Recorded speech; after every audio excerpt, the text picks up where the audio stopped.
우리에게 주시는 하나님의 말씀은 시편 36편 5절에서 10절 말씀입니다. 주님, 주님의 한결같은 사랑은 하늘에 가득 차 있고 주님의 미쁘심은 궁창에 사무쳐 있습니다. 주님의 의로우심은 우람한 산줄기와 같고 주님의 공평하심은 깊고 깊은 심연과도 같습니다. 주님은 사람과 짐승을 똑같이 돌보십니다. 하나님, 주님의 한결같은 사랑이 어찌 그리 값집니까? 사람들이 주님의 날개 그늘 아래로 피하여 숨습니다. 주님의 집에 있는 기름진 것으로 그들이 배불리 먹고 주님이 그들에게 주님의 시내에서 단물을 마시게 합니다. 생명의 샘이 주님께 있습니다. 우리는 주님의 빛을 받아 환히 열린 미래를 봅니다.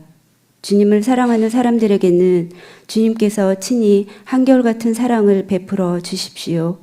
마음이 정직한 사람에게는 주님의 의를 변함없이 베풀어 주십시오. 이는 하나님의 말씀입니다. 아멘. 좋으신 주님께서 주시는 위로와 평안과 새롭게 하시는 은혜가 저와 여러분 위에 함께 하시길 빕니다. 주중에 전국 곳곳에서 산불이 많이 발생했습니다. 16군데에서 산불이 발생했다고 합니다. 특히 경남 산청에서 큰 불이 나서 진화 작업을 하던 분들 가운데 4분이 돌아가셨습니다. 그분들의 영혼과 또한 유족들 위해 주님의 위로가 함께 하시길 빕니다. 산불이 그렇게 크게 난 것은 강풍이 불기 때문이라고 하는데 부디 하나님께서 그 강풍을 잠재워 주셔서 속히 불길이 잡혀 더 피해가 발생하지 않기를 소망해 봅니다. 각 국가의 행복 지수가 주중에 발표되었습니다. 영국 옥스퍼드 대학의 웰빅 연구센터와 또 갤럽 여론조사 기관과 유엔이 함께 2025년 세계 행복 보고서를 발간해 낸 것입니다. 각국의 경제 그리고 국민들의 건강 또한 부패 지수 이런 여러 수치들을 계산해서 산출해낸 결과값을 리포트로 만든 것인데요. 한 147개국을 조사했다고 합니다. 그 중에 1위 국가는 어딜까요? 우리는 아닙니다.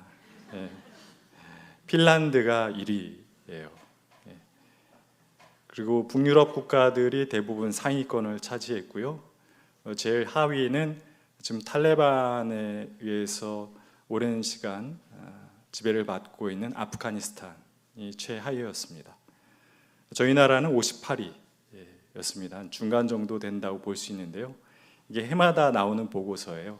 그래서 작년 수치보다는 저희가 한 6단계 아래로 더 떨어졌습니다. 북유럽 국가들이 좀 부러우신가요? 저는 그 기사를 보다가 그런 생각이 들었습니다. 우리나라 국민들도 참으로 지금 힘들고 어렵게 살아가고 있는데 우리보다 더 힘들고 어렵게 살아가는 사람들이 이렇게 많단 말인가? 세계에. 그런 생각이 들었습니다. 궁금한 게 생겨서 그 보고서를 낸 기관의 홈페이지를 들어가서 리포트를 자세히 살펴봤습니다. 왜 그랬냐면 지금 전쟁을 일으킨 나라 그리고 전쟁 때문에 고통당하고 있는 나라들의 행복지수가 어떻게 되는지 궁금했기 때문입니다. 우크라이나는 러시아에서 공격을 받았죠.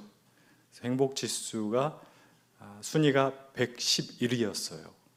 그래서 팔레스타인을 찾아봤습니다. 그래서 그 밑으로 쭉 찾아보는데 없어요. 그래서 위에 봤더니 놀랍게도 108위가 팔레스타인이었어요.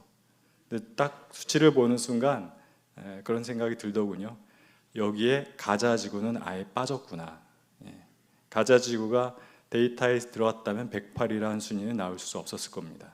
지금 가자 지구는 세계에서 가장 지금 지옥 같은 그런 상황에 처해 있는 것이죠. 아마 행복지수를 조사했다면 가자 지구의 행복지수는 제로 혹은 마이너스로 나왔을 것입니다. 전쟁을 일으킨 나라들도 궁금했습니다. 우크라이나를 침공한 그 러시아는 행복 순위가 66위, 나쁘지 않은 순위죠. 그리고 지금 가자 지구를 지옥으로 만들고 있는 이스라엘의 행복 지수는 8위입니다. 좀 그렇죠.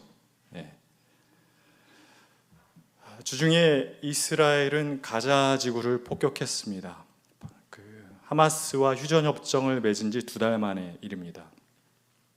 그 폭격으로 400명 이상이 죽었고 600명 이상이 크게 부상을 당했습니다. 원래 협정에 따르면 이 가자 지구에서 이스라엘군은 철수하고 이 하마스는 이스라엘의 인질을 보내주는 것으로 그렇게 되어 있고 그 단계를 들어가면 되는 겁니다. 근데 이스라엘이 그에 대해서 거부하면서 우리는 가자 지구에 군을 계속 주둔시킬 거야. 너희는 우리들에게 포로를 다 보내줘야 돼 라고 요구하자 하마스가 그걸 받아들이지 않은 거죠. 처음 협정과 달랐기 때문이죠. 근데 자기들의 요구를 받아주지 않는다고 이스라엘은 가자 지구를 폭격한 거예요. 이스라엘의 인질 20명을 돌려주지 않는다고 가자 지구에 400명을 죽이고 600명을 그렇게 부상당하게 만든 것이죠. 그뿐이 아닙니다. 지금 이스라엘은 가자 지구를 완전히 통제하고 있습니다. 그래서 물도 일주일에 한 번밖에 쓸 수 없어요. 전력을 차단하고 있고요. 구호품이 가자 지구로 들어가는 것도 막고 있습니다. 먹을 것이 없어서 당장 어떻게 될지도 모르는 그러한 위험한 상황입니다. 가자 지구의 사람들의 생존을 위협하고 있어요. 그래서 가자 지구가 지옥 같은 상황에 이르고 있는데요. 그런 가자 지구를 봉쇄 차단하고 있는 이스라엘의 그 계획 이름이 있습니다. 계획 이름이 뭐냐면 지옥 계획이에요. 지옥으로 만들겠다라는 겁니다. 이스라엘 사람들은 가자 지구의 사람들에겐 지옥을 선사하면서 자기들은 세계 최고 수준의 행복을 누리고 있는 겁니다. 그 행복이 바른 행복입니까? 너를 지옥으로 몰아넣어 얻는 행복은 행복일 수 없습니다. 우리 하나님께서는 그런 행복을 추구하는 자들에겐 심판을 내리시겠다고 말씀하신 분이십니다. 이번 폭격 이후에 가자 지구의 사진이 올라온 것을 또 한 장 한 장 챙겨봤습니다. 식량을 나눠주는 곳에 저마다 그릇을 들고 와서 먹을 것을 주세요 아우성치는 그 아이들의 사진, 그리고 죽은 아들을 손에 안고 하늘을 보면서 울부짖는 아버지의 사진, 그리고 폭격으로 모든 것이 다 무너진 거리, 성한 건물이라고는 한 채도 없는 모든 것이 쑥대밭이 된 그 거리, 그리고 그 쑥대밭이 된 그 거리 사이로 난 길 위로 살림살이를 챙겨서 짐을 지고 걸어가는 사람들의 모습, 그리고 그 엄마 아빠 뒤를 따라 자기 짐을 끌고 가는 꼬마들의 모습. 사진은 컬러였는데 제 눈에는 흑백 사진처럼 보였습니다. 모든 것이 잿빛이었기 때문에 그렇습니다. 지금 가자 지구에는 그러한 지옥 같은 어둠이 펼쳐지고 있습니다. 저희는 지금 사순절기를 보내고 있습니다. 예수께서는 이 사순절기에 이 고통 많은 이 아픔의 세상을 하나님의 나라로 바꾸기 위해서 당신의 죽음이 기다리고 있는 예루살렘을 향해서 뚜벅뚜벅 걸어가셨습니다. 저는 사순절기를 보내면서 그런 생각을 해보았습니다. 예수님께서 이 시대에 다시 오신다면 이 사순절기 기간 동안 어디를 바라보시면서 걸어가고 계실까? 그 가자지구 사람들의 사진을 보는 순간, 그 피난짐을 메고 그 모든 것이 잿더미로 변한 그 길을 걸어가는 사람들을 보는 순간, 아, 우리 주님께서 지금 저들과 함께 걸어가고 계시는구나. 사순절기는 그러한 예수님의 마음을 헤아리면서 우리도 우리의 삶의 자리에서 고통 속에 있는 사람들, 고난받는 사람들에게 조금이라도 도움을 주고 그들과 함께 걷는 사람이 되기를 다짐하고 실천하는 그러한 기간입니다. 우리가 좀 더 이 사순절기에 그렇게 지옥 같은 어둠 속, 고통 속을 걷고 있는 이들 곁에 다가가 동행이 되어줄 수 있는 사람이 되면 좋겠습니다. 오늘 설교 말씀의 본문은 시편 36편입니다. 봉독한 구절은 5절부터의 구절이었는데요. 5절, 6절에 보면 이 시편 기자가 하나님께 대한 아름다운 찬양을 올려드리고 있습니다. 하나님의 끝없는 사랑이 하늘에 가득하고 주님의 미쁘심이 우주에 사무치고 또한 주님의 의로움이 우람한 산맥 같고 또 주님의 공평함이 큰 바다와 같다고 찬양합니다. 정말 아름다운 찬양이 아닐 수 없죠. 근데 이 시편 기자의 눈에는 하늘, 우주, 산, 바다 어디를 봐도 하나님의 그런 사랑하심과 미쁘심과 의로우심과 공평하심이 막 차고 넘치는 거예요. 그런 찬양을 날마다 하면서 살면 얼마나 좋겠습니까? 그 사람은 어떻게 하나님께 그런 아름다운 찬양을 드릴 수 있었던 것일까요? 아주 여유로운 상황, 모든 것이 술술 잘 풀리는 만족스러운 상황이었기 때문에 그런 찬양을 하나님께 드렸을까요? 사실은 정반대입니다. 시편 36편은요 악인에 대한 이야기로 시작을 합니다. 그게 1절부터 4절까지의 이야기입니다. 악인에 대해서 이렇게 얘기합니다. 악인에게는 반역의 충동만 있고 하나님을 두려워하는 마음이 없습니다. 악인의 눈빛은 지나치게 의기양양하고 자기의 잘못을 찾을 생각이 없습니다. 악인의 입에서는 사기와 속임수만 나올 뿐 슬기로운 말이나 선이 나오지 않습니다.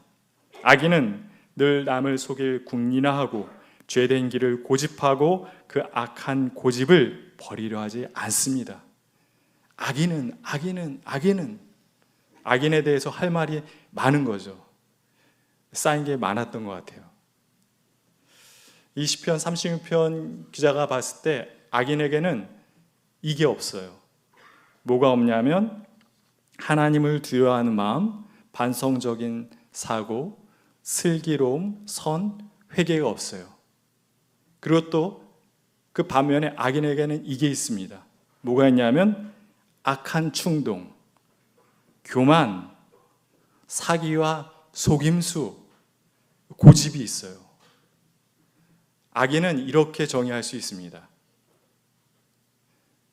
채우지 말아야 할 것으로만 자기를 채운 사람, 채워야 할 것을 또한 자기를 채우지 않은 사람이 바로 악인인 것이지요. 시편 36편의 저자는 다윗으로 알려져 있는데요. 그래서 우리는 이 말씀을 다윗의 생애를 떠올리면서 묵상해도 좋겠습니다. 어떤 성서 주석가는 그러면 이 악인이 누구냐라고 했을 때 그는 다윗을 죽이려고 했던 다윗의 아들 압살롬이다 라고 이야기하는 사람도 있습니다만 저는 꼭 그 압살롬으로 규명할 필요는 없을 것 같아요. 사울일 수도 있죠. 그리고 또 압살롬이나 사울을 도와서 다윗을 죽이려고 했었던 많은 사람들일 수 있습니다. 사실 우리는 다윗을 상당히 우리 신앙의 모범으로 생각하고 그처럼 살길 소망하지만 다윗에게는 많은 적들이 있었습니다. 많은 원수들이 있었고 그냥 사이가 안 좋은 게 아니라 다윗을 죽이려고 마음먹은 사람들이 많았어요. 그래서 다윗 시편에 보면은 원수, 악인, 죄인들이 많이 등장하는 이유가 거기 있는 것입니다. 1절에서 4절, 그러니까 악인에 대한 이야기를 쭉 읽다가 5절, 6절, 그러니까 하나님에 대한 찬양으로 이렇게 이어지는 구절을 읽다 보면 뭔가 중간에 단절이 생겨요. 자연스럽지가 않다라는 거죠. 막 악인들이 다윗 자신을 둘러싼 그런 얘기를 하다가 갑자기 미쁘신 하나님, 사랑이 넘치는 하나님 막 찬양해요. 뭔가 이상하죠. 왜 이렇게 변화를 겪게 되었을까? 다윗에게는 어떤 경험이 있었던 것이죠. 그 경험을 추정할 수 있는 구절이 7절, 8절 구절이 나옵니다. 7절에 보면 이렇게 얘기합니다.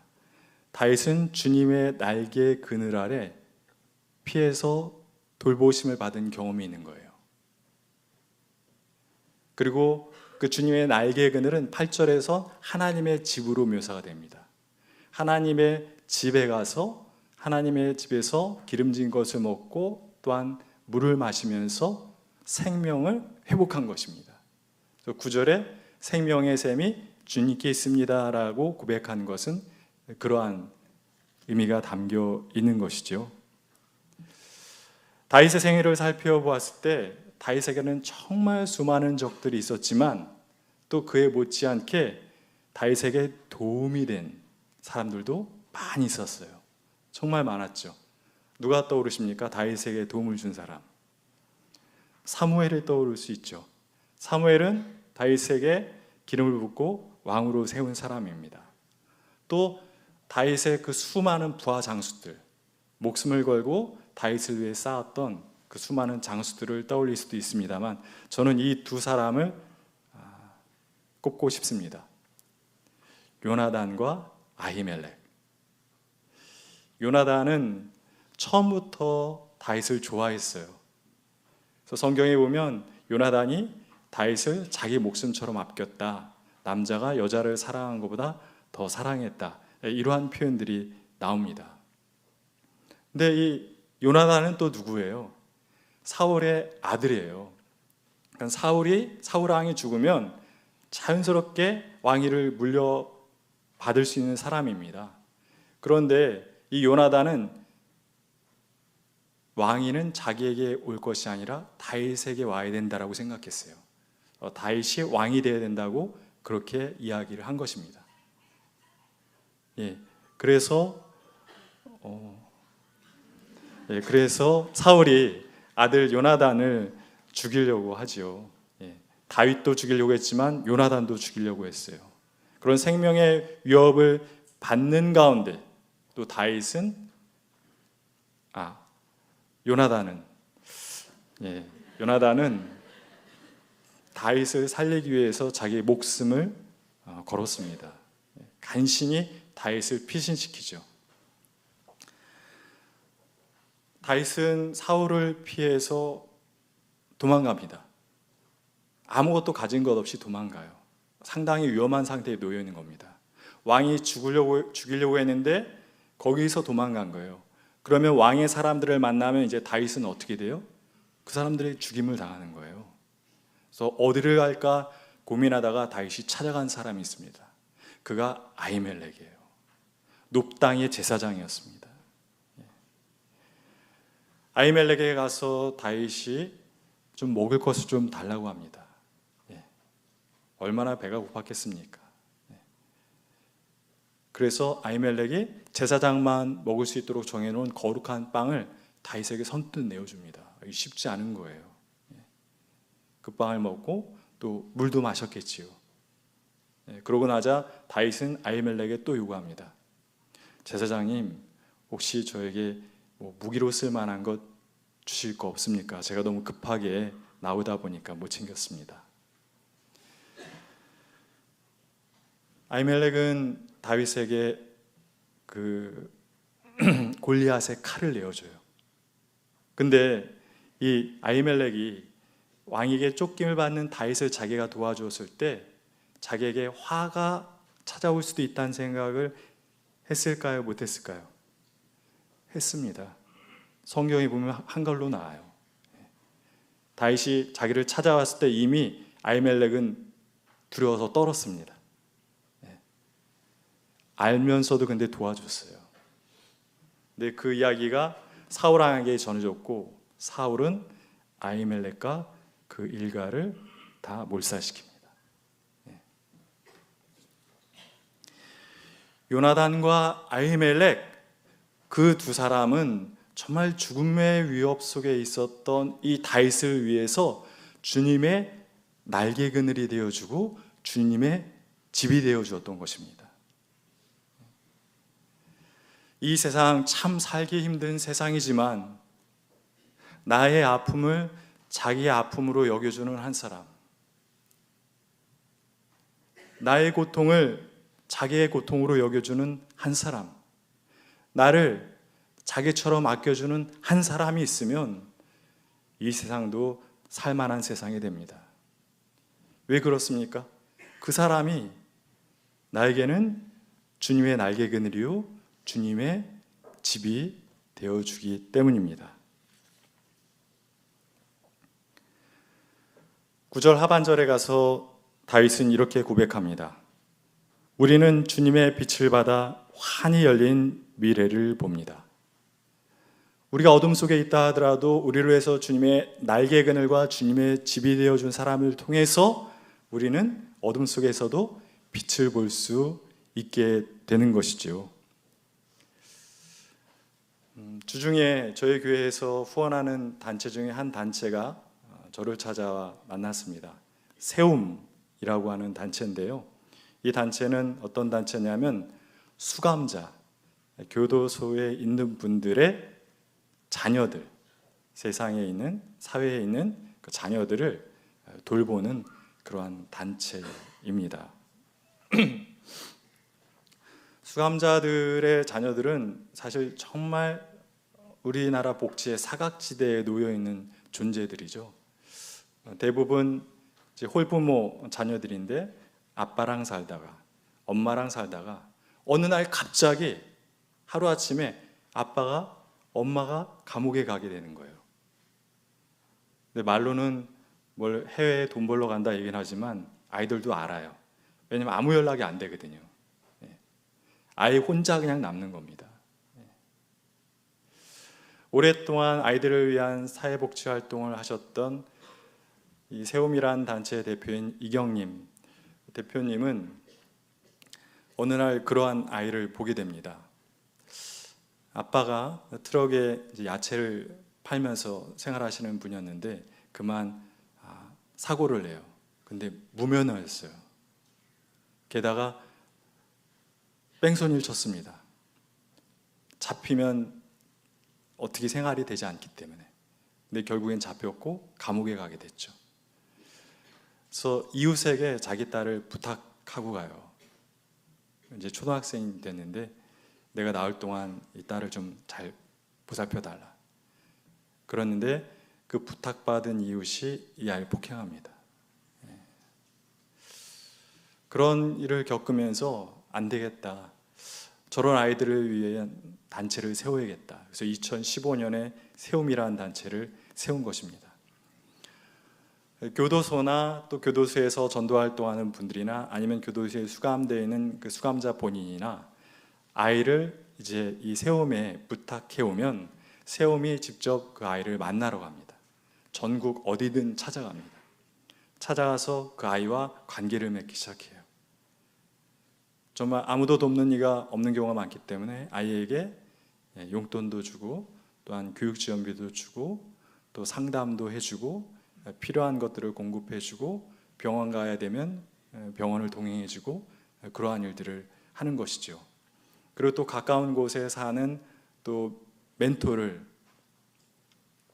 세워줍니다. 그래서 멘토와 멘티 관계를 맺어주는 거죠. 그래서 이 멘토는 그 아이의 생일이라든지 뭐 졸업식이라든지 이런 날들을 챙겨주는 겁니다.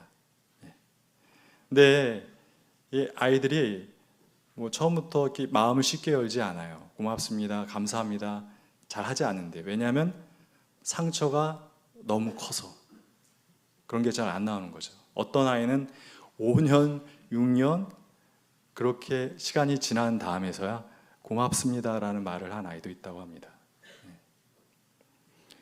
세워진 지 10년이 지나다 보니까 이제 거기 어린 시절에 들어왔던 아이가 이제 대학생이 된 거예요.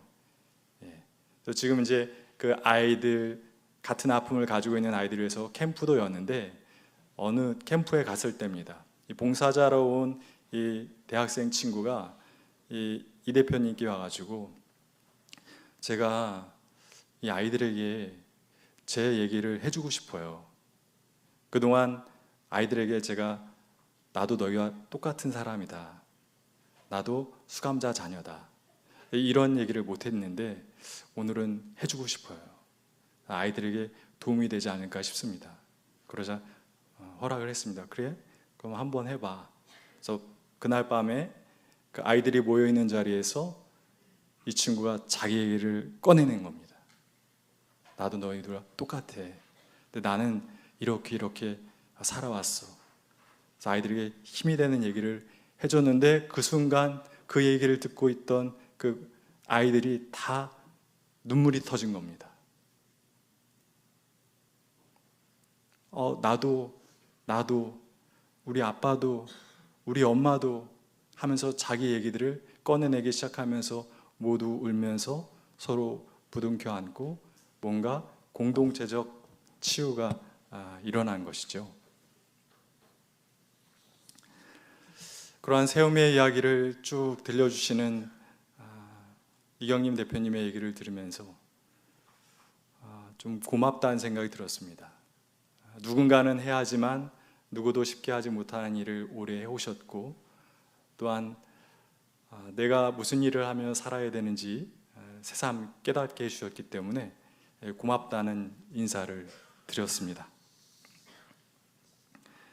제가 좋아하는 건축가 중에 김중업이라는 건축가가 있습니다. 우리나라 1세대 건축가 중에 한 분이신데요. 우리나라 곳곳에 많은 아름다운 건축물을 세우셨습니다. 충정로에 가면은 프랑스 대사관이 있습니다. 그 건물 위에 약간 둥근 점시 같은 게 올라가 있어요. 좀 멋있는 건물이고 또 안국에 가면 3.1 빌딩이라고 있습니다. 1970년 당시 우리나라에서 가장 높은 빌딩이었어요.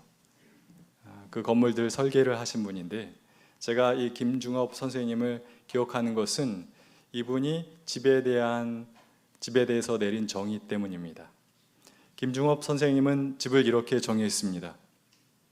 집이란 어둠의 한 구석, 기둥을 붙잡고 울 수 있는 곳이어야 한다. 집이란 어둠의 한 구석, 기둥을 붙잡고 울 수 있는 곳이어야 한다. 그런 집에서 살고 계십니까? 그 어떤 누구에게 그러한 집과 같은 존재가 되어주신 적이 있습니까? 우리 주님은 그런 집이 되어 사셨습니다. 그 당시 하나님의 집이라는 예루살렘 성전이 온갖 부정과 부패로 물들어 있을 때 그 성전을 향해서 이 성전을 허물라 내가 사흘 만에 다시 지으리라 말씀하셨습니다. 예수님은 당신의 몸, 당신의 삶을 가지고 하나님의 집, 주님의 집이 되어서 많은 사람들을 품어주고 위로해주며 사셨던 것입니다. 사람들은 나의 행복을 위해서 기꺼이 너를 지옥으로 내몰고 있습니다. 그러다 보니 세상은 점점 더 큰 지옥으로 변해갈 뿐입니다. 하루하루 더 어두워지고 있습니다. 그러나 우리 주님께서는 지금 이 순간에도 그 어둠 속에 유폐된 이들 곁에 다가가 함께 걸어주고 계십니다. 그리고 또 많은 이들이 그 주님의 뒤를 따라 이 어둠의 시대 빛의 통로가 되기 위해서 노력하고 있습니다. 우리도 주님의 뒤를 따라 이 어둠 속에 빛이 되어 살아갈 수 있으면 좋겠습니다. 우리가 서로에게 서로를 붙들고 울 수 있는 그러한 집과 같은 사람들이 되길 소망합니다. 그리고 우리 교회가 진정 이 아픔과 고통이 많은 이 시대, 이 사회, 주님의 날개그늘 같은 또한 주님의 집과 같은 교회가 되길 바랍니다. 그리고 이 시대의 믿음의 사람들과 이 시대의 교회들이 어느 특정한 나라나 어느 특정한 인종만 환히 열린 미래를 바라보는 그러한 세상이 아니라 모든 생명이 환히 열린 미래를 바라볼 수 있는 그러한 세상을 만들 수 있길 간절히 주님의 이름으로 기원합니다. 다 함께 주신 말씀을 기억하며 거듭의 기도를 드리겠습니다. 하나님, 나날이 어두워져가는 이 세상을 긍휼히 여겨 주십시오. 사람들은 자신의 행복을 위해서라면 기꺼이 다른 일을 죽음으로 몰아갑니다. 주님, 그러한 일에 반대하고 저항하게 하옵소서. 고통 속에 놓여있는 이에게 다가가 주님의 날개로 덮어주며 주님의 집이 되어 그를 위로하게 하옵소서.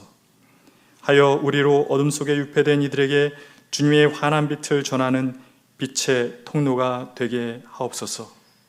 이 모든 것을 우리 주 예수 그리스도의 이름으로 기도드립니다. 아멘.